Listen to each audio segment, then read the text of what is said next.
It's Cardboard Time, episode number 40, and I'm your host, Arwen Kathke. On this episode, we'll be talking about a couple of expansions that recently came to the table, announce a huge giveaway, a little preview of what I'm looking forward to at Origins, and then finally talking with Jeff Sorensen of Tabletop Gamers. And this is the last podcast before I head down to Origins Game Fair in Columbus. I do have some plans already to do some different coverage than what I'm used to, which I'm hoping that everyone will like. But I'm looking forward to meeting up with friends old and new and seeing some new games. And I will be talking on this episode of a couple of things I'm looking forward to in particular. So make sure you stay tuned for that. And as far as that giveaway that I mentioned, Thunderworks Games has graciously sent a copy of Lockup and the expansion Breakout for us to give away. All you have to do to enter is send the keyword given out in the middle of the show to any of our social media contacts, which include Instagram, Twitter, Facebook, or email. So make sure to stay tuned for that keyword. We are asking that you limit it to one entry per person, please.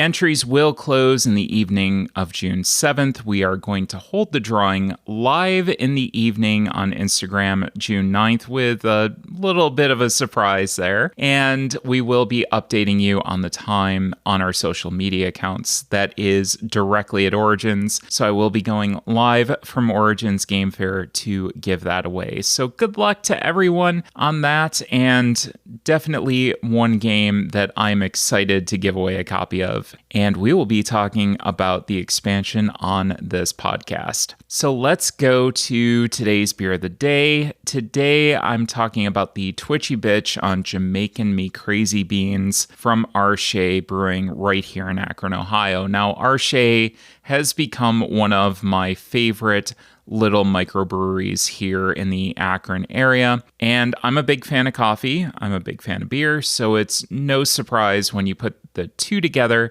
that I love the combination that it makes. The beans come directly from Nervous Dog Coffee Bar, which is also local. Lots of vanilla, caramel, and definitely coffee notes in this. It's very roasty. Also drinks incredibly smooth. I gave this one a 4.5 out of 5. Again, Arche is knocking it out of the park with these beers between the exotic matter that I talked about on the last episode and the Twitchy Bitch. I'm loving it and loving the ambiance and the atmosphere. Again, if you're ever in Akron, make sure to check out Arche. And speaking of checking things out, we need to check the Shelf of Shame. I am down to 153. That is down 1 from the last time that we talked. 2 new additions on the shelf this time, Role Player Adventures. I basically got an offer that I couldn't refuse. I've had this one on my radar for quite some time now, and finally decided to pick it up on a very good sale up at Gots A Lot of Games. And Me Born, Milles, I hope I'm pronouncing that correct. I believe it's French. Classic card game, which I also got out to the table. I picked this one up in Jacksonville. I was down in Jacksonville for a speaking engagement, so went to a little local game store there called FLGS, Friendly Local Game Store, and indeed it was. I would definitely go back if I'm ever down in the Jacksonville area again. I do want to check that out again, but very friendly staff, really like their selection, very good people. So I picked that up, and again, I played that in addition to 2 other games. The first one being Lost Kingdoms, Pangaea in Pieces. I played that solo. And then Through the Ages, A New Story of Civilization finally came to the table. And I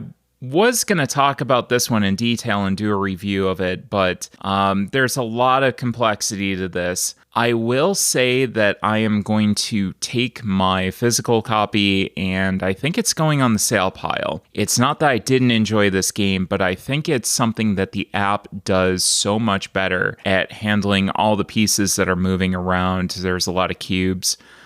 Sometimes in games, cube shuffling is kind of a thing. That's what you want to do. This really, I felt, everything was handled so incredibly well on the app. It is something that I probably would only get out in app form. So a great game, really complex, really weighty. Looking forward to playing it again, but it's just something that I don't think would hit the table all that much. I just don't think that the pleasure of kind of moving those cubes around is really worth getting it out in a physical form. So I think that one's hitting the sale pile, but that did come off the shelf of shame, did play it and did enjoy it. And a couple of expansions in the 2 games that we're going to talk about today. Lockup, Breakout, like I mentioned, is one that I'm going to talk about. And then Cartographers, Frozen Expanse, the brand new map that's coming out for Cartographers. So looking forward to discussing those today on this episode.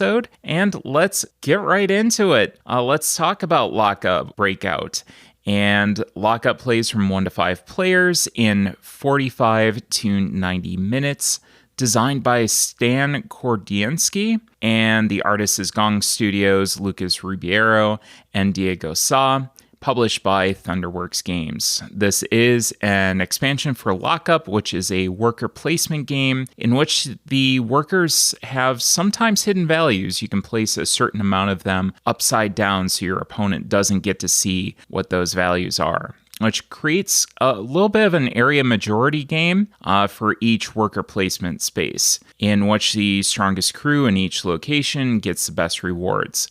So points, which are noted as reputation, are earned in a variety of ways, such as crafting goods, hiring goons, etc. The expansion adds in a catacomb system underneath the prison, which allows for extra points to be earned as players progress further and potentially escape, as well as the ability to influence the legendary inhabitants of Kullback Prison.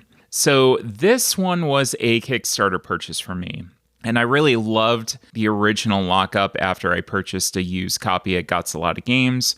So when this Kickstarter came up, it was a no-brainer. Definitely wanted to get this one. I did also purchase a set of acrylic tiles that went with it. The production value on those is fantastic. And there was a little mini expansion. So Breakout, again, adds really 2 different new components to the game. The first one is Catacombs, and the second one is Legends that I'll be talking about today. And in this game, the area majority and hidden information really do add another unique dimension to what I would consider otherwise be a relatively straightforward worker placement game. That's why it appeals to me so much. And I was excited to see what this new expansion was going to add on to this.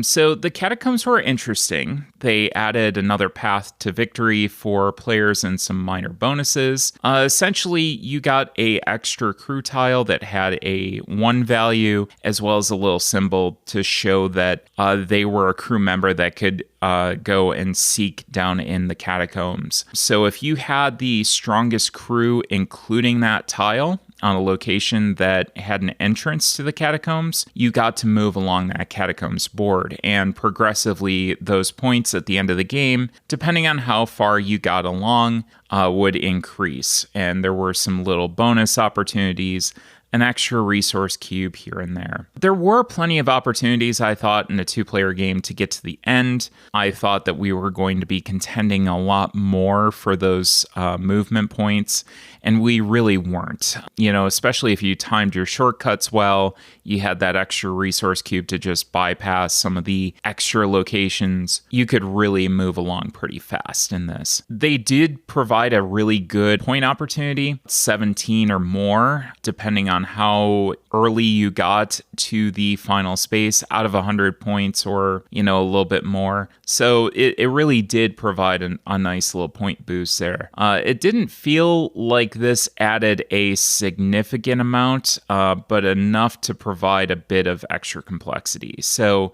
it wasn't too terribly weighty. The mechanism was simple on top of the existing mechanisms, but you did get to take a look at your point scoring opportunities and decide exactly where you want to put that extra tile. For me, the real meat of this expansion was the legends.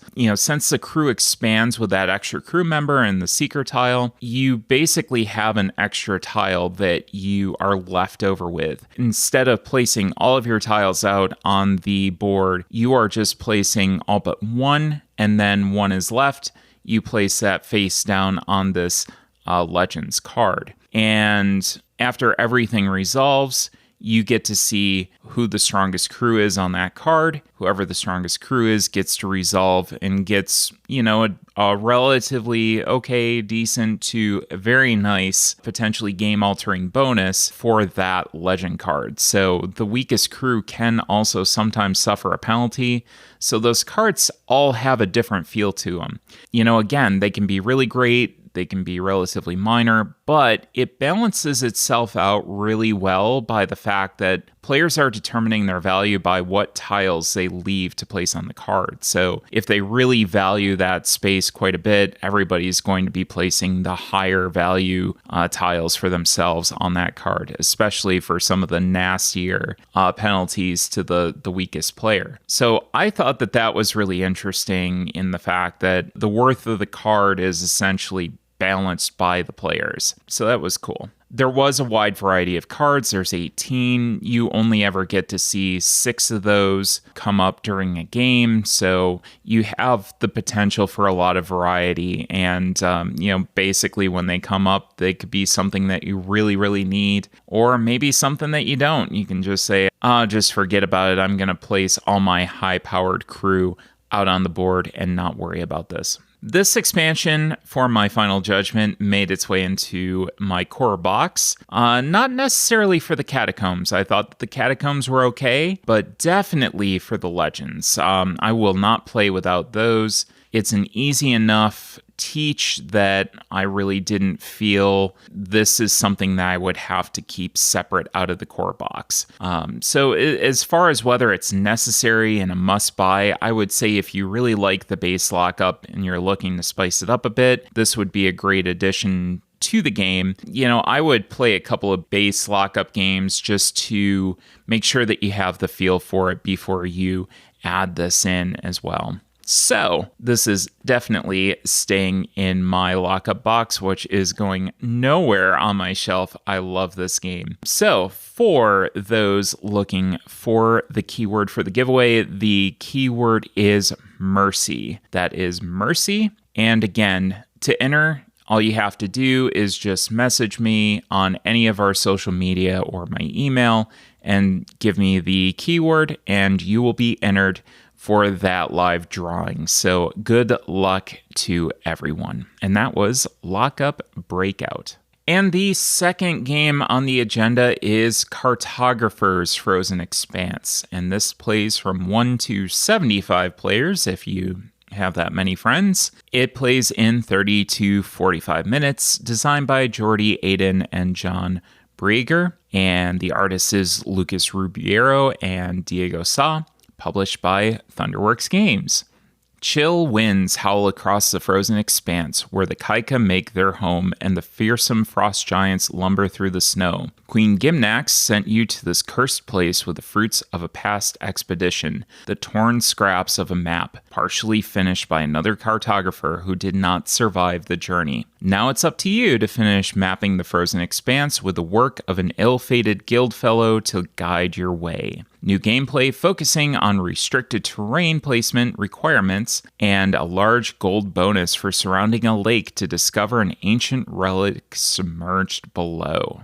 So this was a promotional copy of the new map pack for me. It's basically a 3-pack that's coming out. This was one of the 3. There's 2 more that will be coming out that I have not had an opportunity to get my hands on quite yet. But Cartographers is a longtime favorite of mine. You've heard me talk about it a lot on the show, my favorite games. This goes all the way back to episode number 1. If you do want to go back and listen, go back to episode 1. I will apologize for the audio up front. Not the greatest. I hope that I've improved a little bit since then. But you know that this is a favorite game of mine, so I was extremely excited to get this out to the table. And as I said up top, this does add the new element of pre-scouted terrain, which can't be placed on unless you have the matching type. And there are bonuses that you can score for filling in these spaces twice during the game. So at the end of the summer season and at the end of the winter season, you do score based on how many of these spaces you have filled out.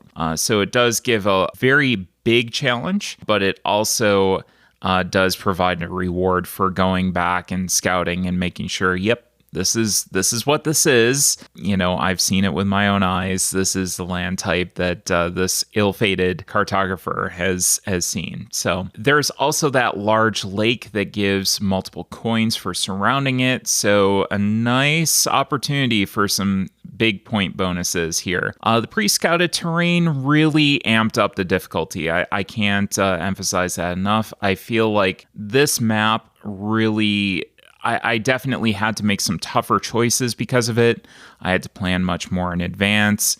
I had to account for the terrain that, well, you know, if I make this shape, I'm going to block myself out potentially unless I have one of those single space cards that comes out. So I really felt like this was stepping up the difficulty of the gameplay, really for the first time out of any of the map packs, really constraining you, maybe a little bit more than Afril. And we'll talk about my rankings of each of the maps at the end of this. But this really, I felt, did a great job of kind of cranking that difficulty up another notch. So again, tougher, but the bonuses that are provided here were also very nice. So you could focus on that lake. You could focus on the different symbols that were already scouted out for you. But you had a little bit more choice in what you were trying to go after. At the cost of having a little bit of restriction. So I did focus on the lake when I could. I really wanted those 3 coins as early as I could possibly get them. I did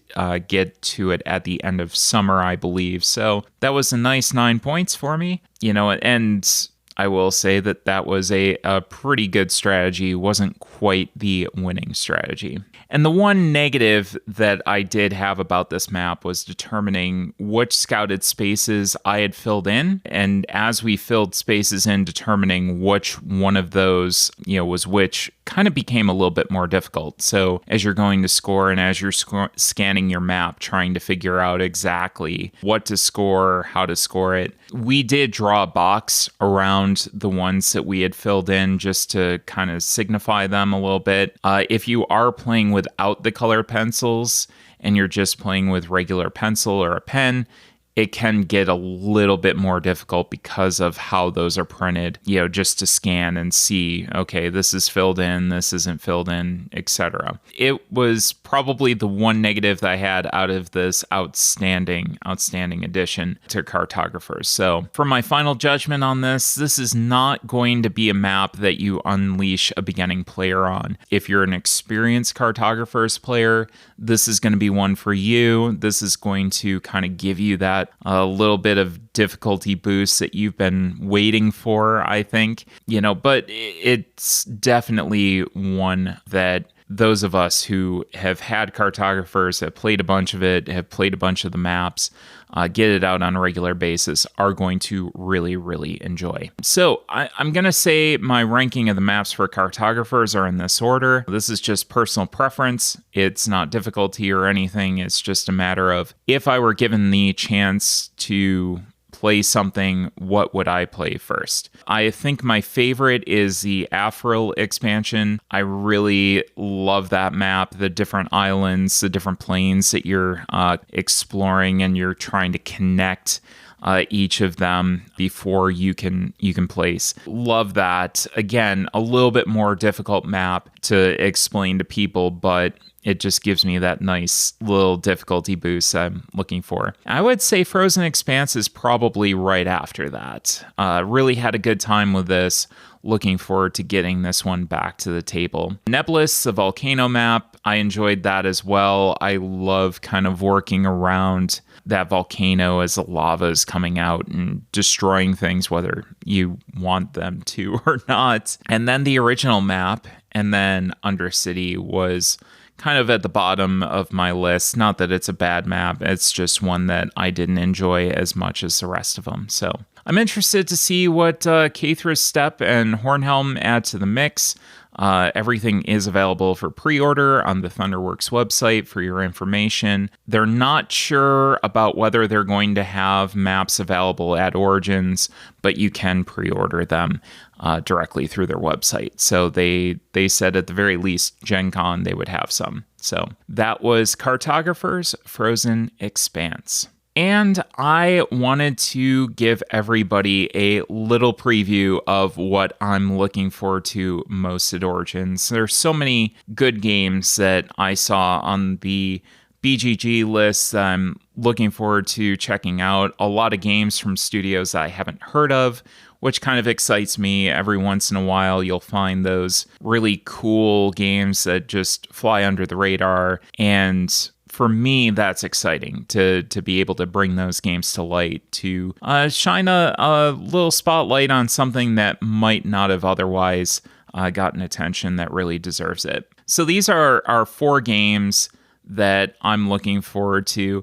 I did originally have a list of 5 of them when I was putting this together, and then Frozen Expanse came in the mail, so that was number 5 for me. But I'm going to start off with the green team wins, and I'm hoping that I'm going to be able to purchase this at Origins. I know that they have demos running at Origins. I think it might be a Gen Con release, but I'm not positive.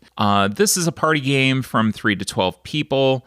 Played it at PAX U, and this is from Nathan Thornton and 25th Century Games. A lot of would you rather, which is better, kind of open-ended questions. The basic premise of it is that the green team will score points for correct answers. The correct answer is whoever is in the majority. Wrong answers will go to the yellow team. Right answers go on or stay on the green team and then score points. So we had an amazing time with this at PAX U. If you follow my social media, you got to see that picture of us, a bunch of content creators and publishers at a table just hanging out. We had a great time. This was like my party game of the summer for this year that I'm going to be taking around to different places and getting out with these bigger groups. Again, hoping for some copies at Origins, but that isn't exactly clear about, what the availability is going to be. And my second one is New York Pizza Delivery.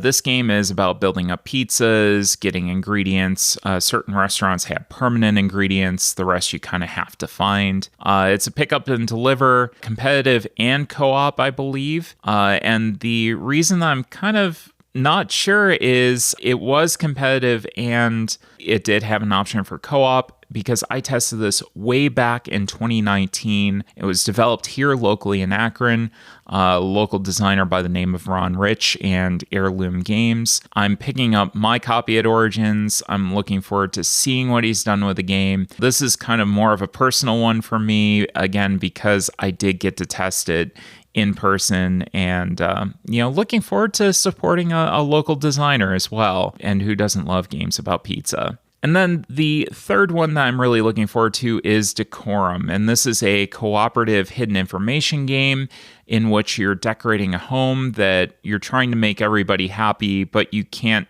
tell your partners what's going to make you happy. So you have no idea what your partner's objectives are. All you know is, yep, this is going to make me happy. And I can say, yep, I'm good with the changes that you've made. No, this is horrible. I don't love it. Or I could care less about what you've done.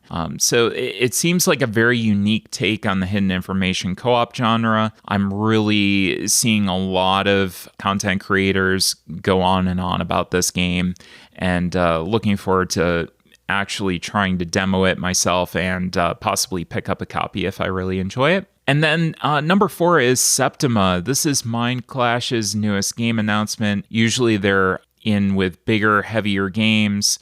really weighty games. This is going to be a little bit more approachable than their other titles from the sound of it, and it kind of caught our interest with the aesthetic of it. It's a game of witchcraft with some hidden action selection in which your actions will get a bonus if they're chosen by multiple players. But if that happens, it does raise suspicion with the townfolk, and you can potentially have some negative effects as well. So I'm looking forward to getting a demo, Septima. I definitely want to sit down and at least play that demo before I rush out and kickstart it. Looking forward to that one. So those were a few games I'm looking forward to. I didn't want to go through the whole list, but those were kind of like my top 4 that I must see while I'm at Origins. I'm always looking forward to food. I'm always looking forward to food on my trips to new places, to new experiences. And who doesn't love North Market down there? If you haven't been to North Market, you're going to Origins, you need to go. It's a tradition. So much good food there. Just about any type of cuisine that you would want, they have. It's wonderful. You can get everything from donuts to your morning coffee, and then, great hot fried chicken, ramen there. There was a Vietnamese place that served some fantastic pho. So I'm looking forward to getting some North Market again. A restaurant that Jamie actually introduced me to last year is Mikey's Late Night Slice. We were coming back from the Publisher Media Networking event, and we stopped at Mikey's, got a pizza, and that thing did not last. Between the two of us, it was so incredibly good. Really interesting flavors. No frills, just good, solid pizza. And then Hoof Hearted Brewing is going to be new for me. I'm going to be heading there, getting a couple of beers. This place seems like it's very unique, very eccentric. I believe there's a pool. I've never been to a microbrewery that has a pool on premises that you can just go and swim, I guess. Maybe I'll bring a bathing suit. I don't really know. But yeah, I can never get enough of Columbus's food selection, and looking forward to that. And then, just talking with people. This is why we do conventions. I'm looking forward so much to talking with people, getting to meet new people, getting to see old friends. So a couple of tips. Again, if you're going to Origin, stay hydrated, wear comfortable shoes, and please take a break if you need it. There's no sense of wearing yourself out. Pace yourself. You have plenty of time. See things, enjoy them, but don't wear yourself out to the point that, you just have to spend the rest of the convention either miserable or not being able to really enjoy it at all. So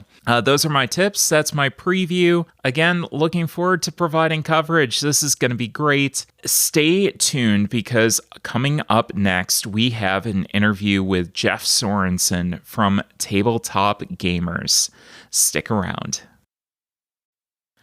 On today's interview segment, we have Jeff Sorensen from Tabletop Gamers. Tabletop Gamers Incorporated is a nonprofit organization whose mission is promoting diversity, equality, and inclusion by championing the visibility and recognition of the LGBTQIA+ community through tabletop gaming. With convention season on the horizon, I thought it would be a perfect time to bring Jeff onto the show. Jeff, welcome. Thank you, Arwen. It's a pleasure to be here. Feels like we've been planning this get together for a while. It's nice to finally be talking on your show. I first met the organization way back in 2019, just kind of passing by at the table at Origins. And then really starting to get into depth after my transition and everything, really getting to know about you, really getting to know about your mission in 2021, last year, when we finally started having conventions again.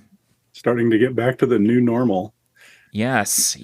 And I'm a big fan of conventions. The services that you provide to people at conventions and outside of conventions is absolutely wonderful. So why don't you tell us a little bit more about who you are and what caused you to start up Tabletop Gamers? Sure. Well, as you said, we're a nonprofit organization focused on diversity, equity, and inclusion. Our medium of choice is tabletop gaming, and we focus on the visibility and creating a community. We do operate primarily through conventions. We give away badge ribbons. We host social events that we call our gamer gatherings. We have seminars that focus on different topics. This year, we're having an Ally 101 and a Transgender 101 seminar. Outside, we have dabbled in doing some events with community centers. We were just kind of getting into that right when COVID happened. So that's something we're looking to pick up again. But otherwise, we have a fairly active Discord community, Facebook groups, and I haven't announced it yet, but we're on the verge of creating a program called our Safe Space Initiative for retailers, where retailers can, do some stuff to kind of make their game area a safe space and kind of promote their efforts in diversity, equity, and inclusion. As far as what caused us to start it up, you want the long story or the short story? Well, we got time. You might as well tell the long story. All right. So it wasn't a grand calling or anything, more luck and circumstance than anything else. I don't recall how, but I had gotten on a mailing list called Gamers, a Yahoo group, if you remember those, if you're ever into those. Yeah, I am old enough to remember those. Okay. You don't look it, so. Well, thank you. So yeah, the Gamers Yahoo group was a bunch of queer folk who mostly went to conventions, got together for dinners, hang out, network, socialize. There were quite a few industry insiders, and I must admit I'm a bit of a sycophant. And so when I heard Jeremy Crawford and Wes Schneider, Steve Kenson, and Joe Carricker were in there, I was like, all right, I have to go to these dinners and meet these folks. I hung out with them quite a bit. And then a couple years later, this would have been I think 2011, they ran a Queer as a Three-Sided Die panel. It was entirely theirs, but, me being me, I was like, I'd love to help. And there were a lot of people there. And so badge ribbons, I guess badge ribbons are still a thing, but back then they were a huge thing. Like you'd play games and they'd give you a badge ribbon, and people would have these badge ribbon neckties that went down to the floor. So I decided to make a gamer badge ribbon, and I purchased a couple hundred and took them to Gen Con that year and gave them out at the gamer gathering, at the gamer dinner. And then in short order, they were all gone. And so I made more the next year, they were gone. Made more the next year, they were gone. So I created a website, a Facebook group, kept on giving out all these gamer ribbons. The turning point was in 2015. There was this little thing called the Religious Freedom Restoration Act that was passed by then Governor of Indiana. Mike Pence signed this act that basically said, if you're a business, and you don't like queer people, you can refuse to serve them on religious standards, religious beliefs. The short version was that bakers didn't have to bake cakes for queer weddings. That was the joke. A lot of people started telling me that I needed to print thousands of my ribbons and that I needed ally ribbons. And Gen Con had made a statement that if the law didn't change, they were going to leave Indiana and all this kind of stuff. So I am by no means wealthy. So the concept of printing thousands of ribbons was a little bit outside of my budget. So I reached out to Cards Against Humanity. People have different feelings on them. I enjoy their satire, but a few years before that, I had become friends with a couple of guys who were in the founders. They were Daniel and Eli. And so I asked them if they would help. And they said, sure. And they ended up printing 25,000 ribbons over the course of a couple of years and asked for nothing in return. They weren't on the ribbons or anything like that. The third year came along and they kind of said, well, we can't continue this forever. And so they suggested forming a nonprofit and hosting a GoFundMe. And we were wanting to raise I think $5,000 to help pay for the ribbons. And we accomplished our goal in the first 24 hours. So I created the nonprofit, coaxed a couple of my friends into being the secretary and the treasurer, and that's how we got started. So that would have been back in 2015 when we officially became a nonprofit organization. And then we've just kind of grown from there, and we are where we are today, I guess. That's awesome. That's a very, very different story than what I was expecting to hear, for sure. I didn't know that the founders of Cards Against Humanity were involved either. I had absolutely no idea. Yeah. I mean, they didn't help us they helped fund ribbons for 2 years. So they jokingly said that I can't ever put them in too good of a light because they thrive off of being the mean people, and so they don't want people to know about the nice things that they do. But in reality, they're a bunch of nice guys that mean well. Well, thank you for sharing that. And, I think one big thing that we've seen, and you kind of touched on it a little bit, the importance of representation in gaming and having it be a safe space. How do you think that that's really evolved over the years when it comes to tabletop? Have you seen a lot of progression with that? My journey, I've only been really following LGBTQIA plus representation for the past couple of years. In my opinion, it's grown, but I'd be interested to see your perspective because you've been in the hobby for so much longer than I have. Yes, I am really old. Thank you for emphasizing that. I wasn't saying that. I was just saying that you have been involved in the hobby for a long time and you've seen a lot of things come and go. Yeah. So, representation is just incredibly important. People want to see themselves in the things they do. Some of the things we've gotten in the past are, what does having to be gay have to do with playing board games, right? And it's really not that. They're kind of missing the point. But in something like a role-playing game, it's a fantasy setting. I want it to be part of my fantasy. And so a lot of what has changed over the years and a lot of the efforts that have been made by companies who focus on role-playing games, like Paizo, Wizards of the Coast, Green Ronin. They have really progressed in bringing diversity into their games. Not always perfectly. They've had some missteps, but in general, they've always moved in the right direction. Women, person of color, trans issues, these were never really addressed in games. You have the old grognards that are these macho men, and the only way they want their women is they want them in chainmail bikinis, right? So a lot of that has gone away. A lot of that has at least progressed in what I would say the right direction. Again, not saying that we're not at the utopia. I don't think we'll ever will be, but I think we're moving in a direction where individuals can come together and play their game and embrace their own fantasy and see themselves reflected in role-playing games. And in things like board games, Fog of Love, when they made that was a thing where they looked at it and said, there's no reason that we have to have a man and a woman. Right. It doesn't change the dynamics of the game. So they embraced the diversity. They even came out with, alternate box covers that had 2 men and 2 women and so on. And you can play the game and you can be a non-binary character. You can be a man or a woman. You can do whatever you want. And it doesn't affect the game, but it welcomes you into it by having that diverse representation. So to answer that old man's dude, what does being gay have to do with, being a board game? That it's seeing yourself. And it goes back to, I remember my friend Greg telling me a story about when he was a little kid and he was playing Life, right? He was playing Life with his brother, and his brother took out his green person or his blue person and put 2 pink people into his car, right? And so it penetrates gaming in ways that we don't realize on the surface. Yeah. Yeah, I think that's a great answer, and I would absolutely agree that I think it's incredibly important. I've seen the need for it, especially myself going through things, being able to see myself in gaming and have the character that I really want to have is incredibly important.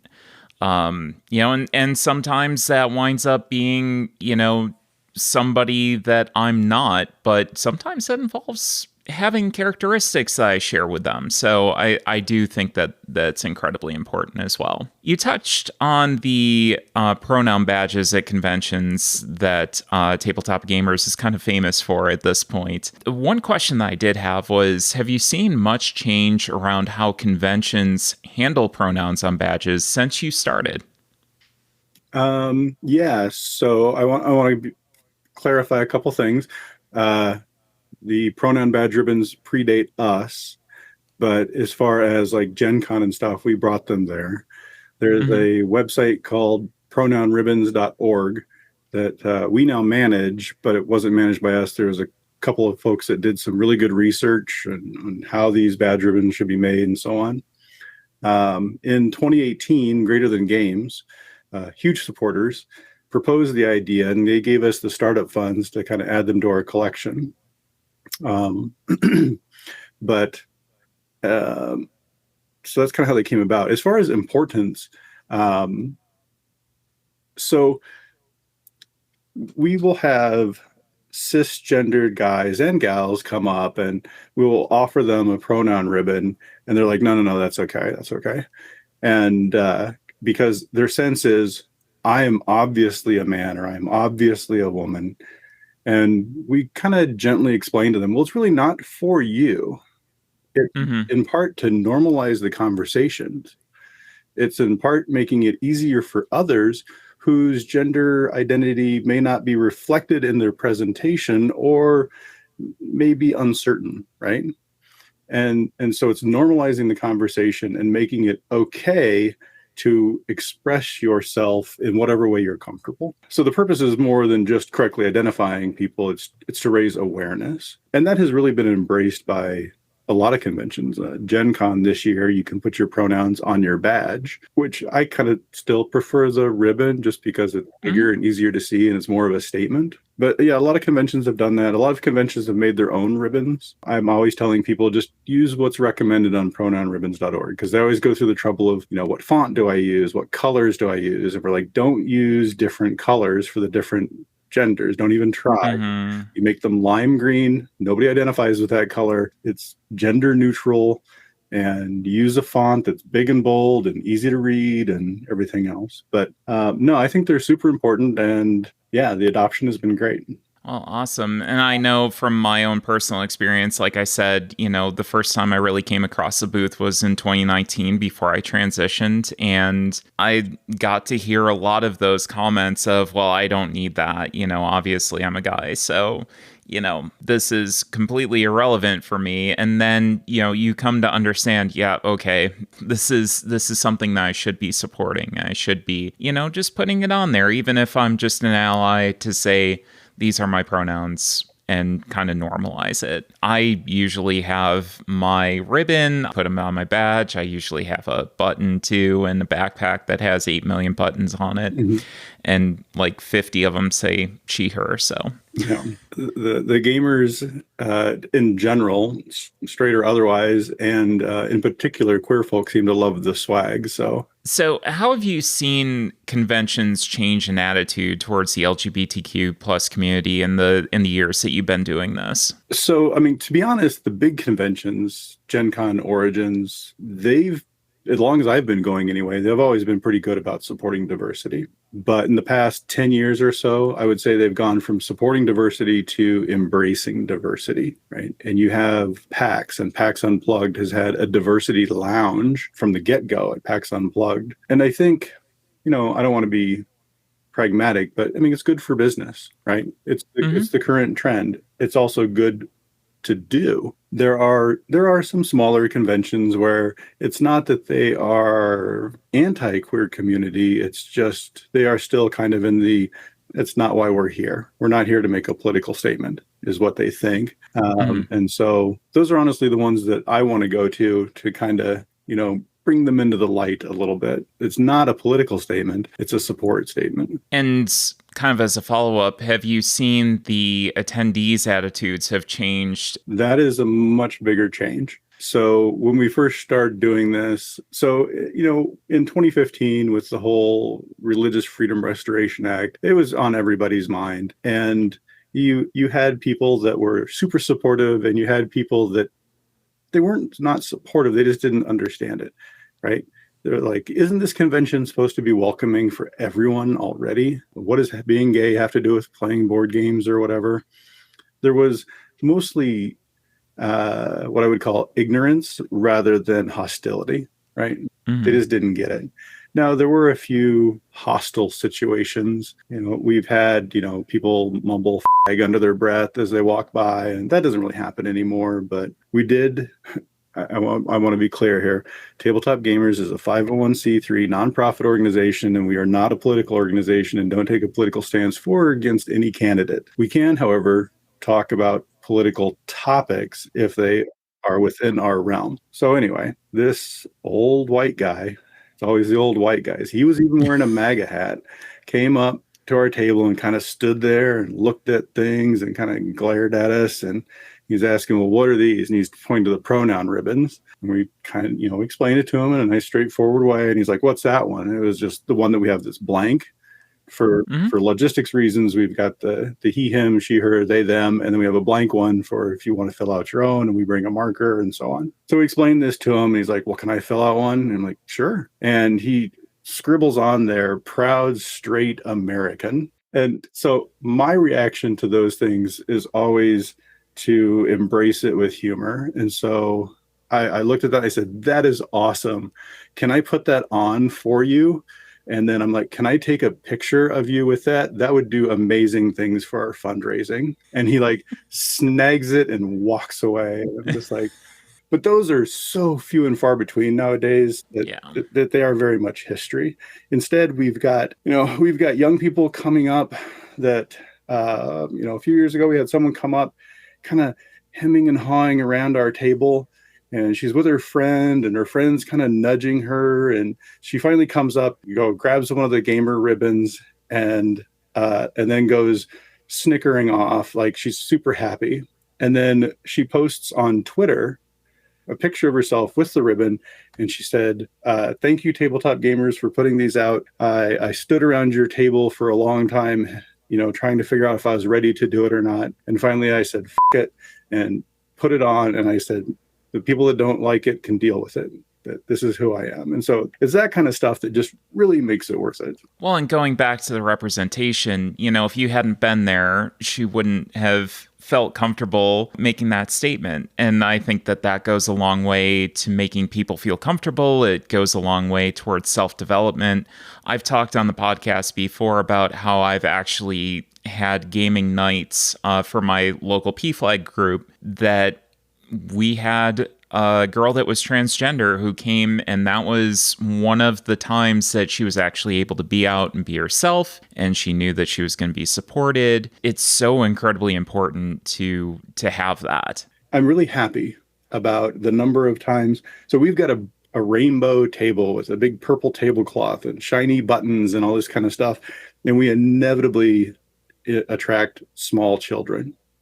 And I am just impressed by the number of parents that walk the child over and explain things to their children in terms that they can understand. And the children are always wanting a wristband and stuff. And so we've been talking a lot about the fact of whether we give this little kid a gamer wristband or an ally wristband. So actually what we did this year, we just made them, they'll be at Origins for the first time, is we've got child-sized wristbands that simply say, proud to be me. That's awesome. And we put a different website up that we put on the wristband so that they can go to it, and it's information on creating safe spaces rather than information on, being queer, because we don't want someone to look at their wristband and pick on them for some reason. So the website, it just simply says gamingsafespace.org. Very cool. I love it. Yeah.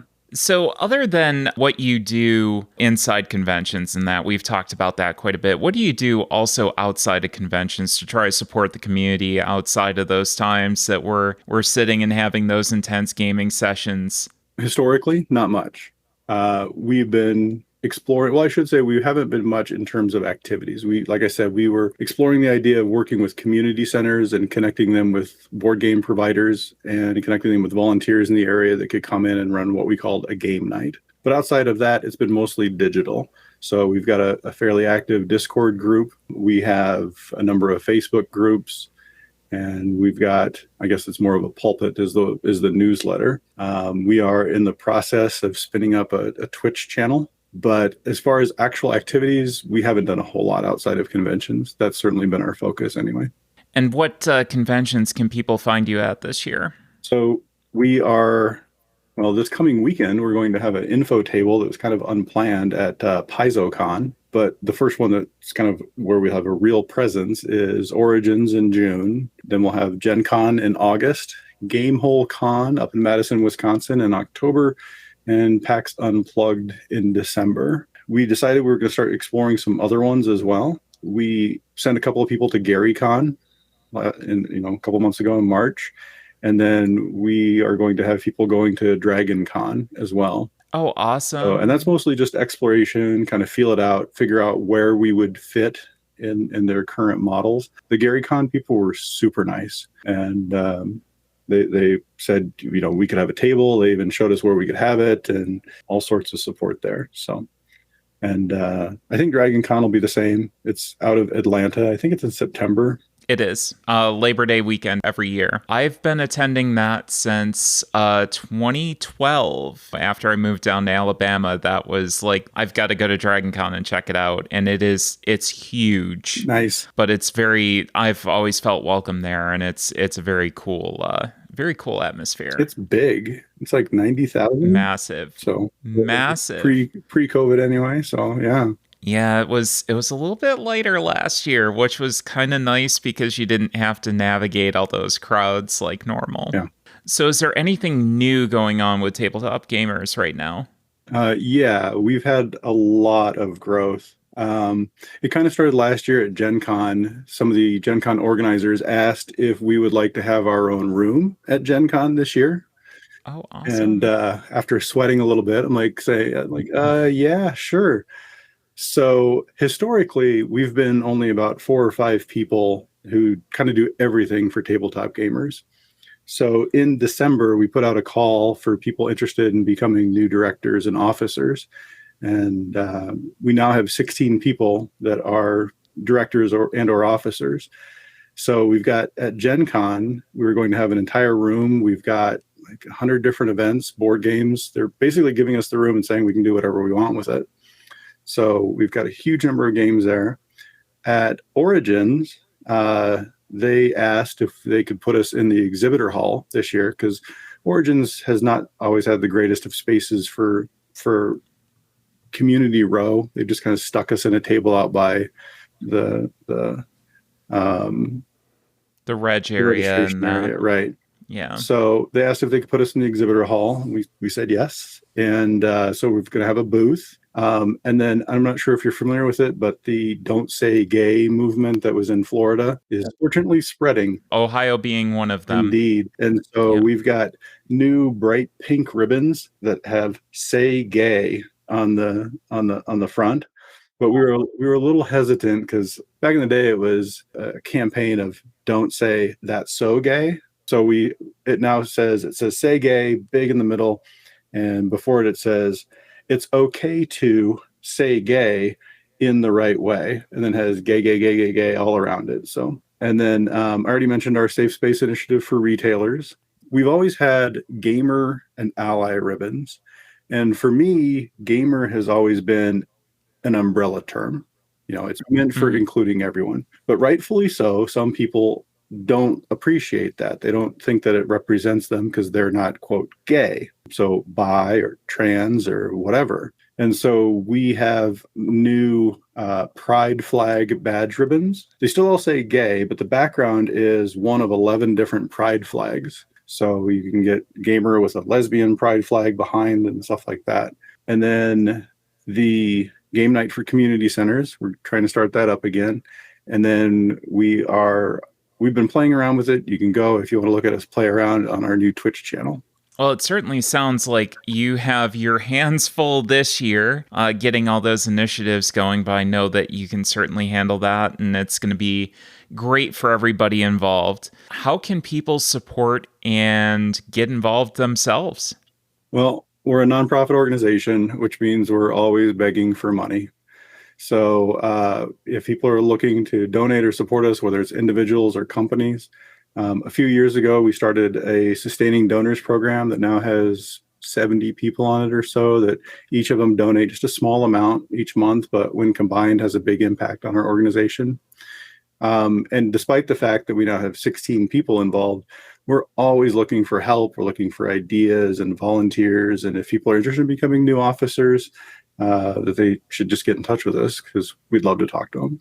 So what are your other interests besides tabletop gaming from a personal standpoint? Personal interests, electronics. I do a lot of programming on Arduinos, microcontrollers. I got a big homemade LED display in my background here that does stuff. Professionally, I work for Iowa State University. I manage a team of web developers. Got my degree in early 90s in computer science. I am a huge board game nerd, though. So I've got my routine. I'm also a person of routine. So on Monday night, playing board games. Tuesday night, I go to see movies with friends. Wednesday night, I have my little game night here coming up at 7 o'clock. Thursdays, I play D&D. And then on Saturday, I get together with my retired former manager and play board games as well. So I play way too many board games way too often. Well, I wouldn't say that's too many. I'd say any amount of board games is just right. Yeah, I don't know. I've got about 500 of them, so I got a bunch of them that aren't opened, so I need to... Well, you and me both. I talk about my Shelf of Shame on here all the time, and I'm at about 150 that I haven't played yet, so yeah. I have some work to do. So other than tabletop gamers, I've thought about creating a new nonprofit called Board Game Addicts Anonymous. So something like that. I don't know. I think that would be very popular. To be honest, there's a lot of people that I've talked to in my life that could really use that, myself included. Yeah. We'll see if we can get that support group going for the both of us. Well, I would certainly appreciate that. Okay.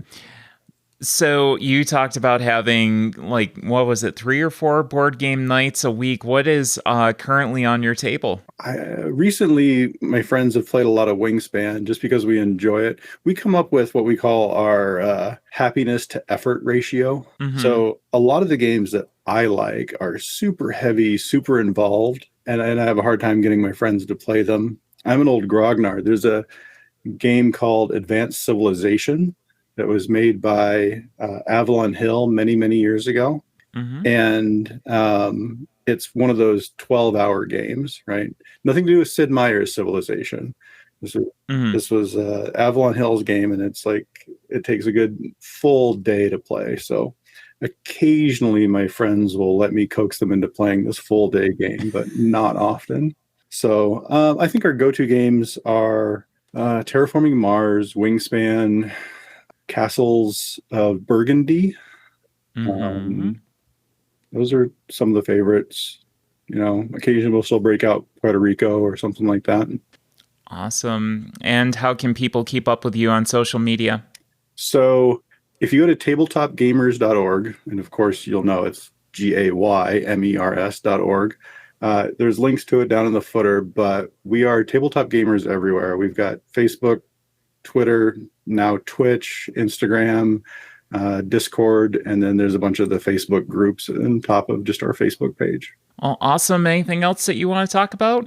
No, get in touch. I appreciate your time, and let me know if you ever have any other questions. Well, thank you, Jeff, and thank you for being on the show. I appreciate it. Have a wonderful day.